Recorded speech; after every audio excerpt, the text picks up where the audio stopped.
নমস্কার, আপনাদের সাথে আমি অ্যাস্ট্রো রাজেশ্বরী। আমি আলোচনা করছি আপনার জন্মছকে নবগ্রহের মধ্যে যে গ্রহটি শুভ অথচ দুর্বলভাবে অবস্থান করছে, তাহলে আপনি কি করবেন।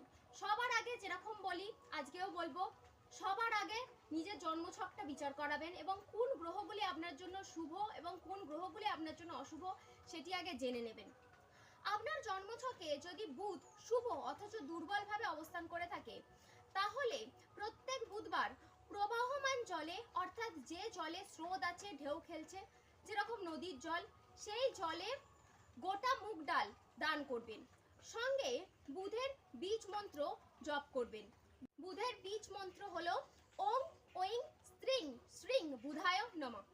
এই মন্ত্রটি দিনের বেলা 12টার আগে জপ করবেন, কমপক্ষে 108 বার। ভিডিওটি ভালো লাগলে লাইক, কমেন্ট, শেয়ার করতে ভুলবেন না। এরকম আরও জ্যোতিষ সংক্রান্ত রেমেডি পেতে চ্যানেলটিকে সাবস্ক্রাইব করে দেবেন।